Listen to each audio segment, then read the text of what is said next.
In this section, actually, in the previous section, we learned how to create a bar chart, but in this section, we will learn how to add a zoom interaction and also sorting the data set in descending order in order to make the visualization more interactive and more beautiful and more informative in terms of conveying a more important message to the user. So for this section material, just click on the working with zoom interaction and sorting the data set.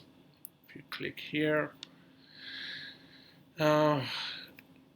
actually the only things which is different is here is that we want to make the axes that we learn for the X and Y axis that we had in the previous section, make those axes interactive in terms of the zooming functionality, and also change the data to sort it. So those are just the two differences that we have in comparison to the previous section. So here you need to change the scales for the X and Y axis. Still, in the X-axis you have the name of the counties, and also in the Y-axis you have the number of the cases, but note that we use the sorted data that we will find out how we sort the data in the just a couple of minutes.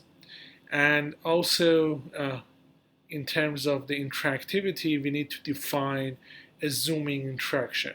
That's just the main function that just creates the interaction of zooming. When you zoom in the bar chart, it just show you more details.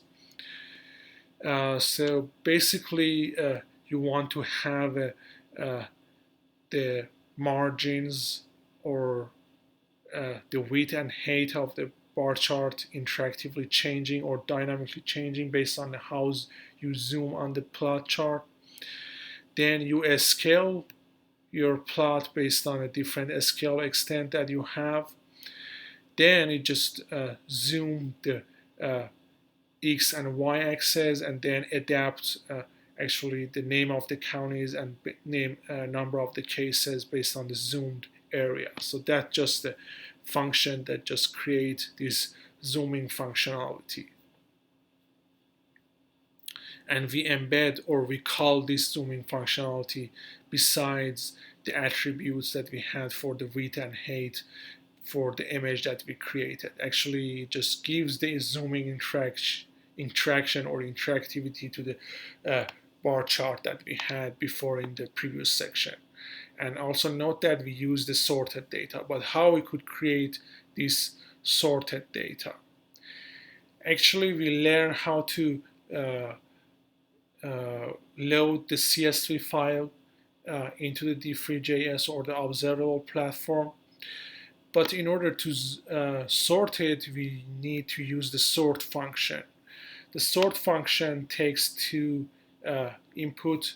First, you need to have a tuple of A and B. Basically, you want to say, okay, I have the before sorting and after sorting, it's A and B, and you want to just sort it in the descending order. With just the descending function from the D3.js package just gives you that functionality to sort the data in the descending order. But if you want to sort it in the ascending order, you need to just change this descending to the ascending. And then finally, similar to the previous one, we have this bar chart, but note that in comparison to the previous chart that we have, the data is sorted from the high to low number of cases.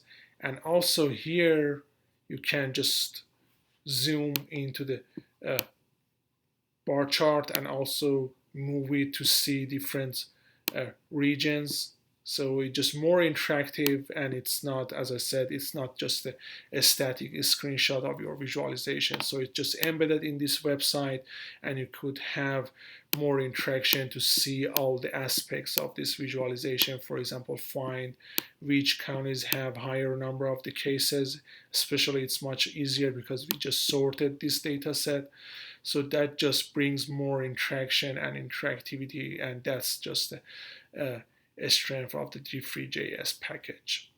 Again, similar to the previous one, that we had the notebook that just gives you all the steps. You need to just click here. That just gives you the notebook that just has all the steps that you need to follow to create this visualization. And again, also you have the interactivity in the notebook, of course.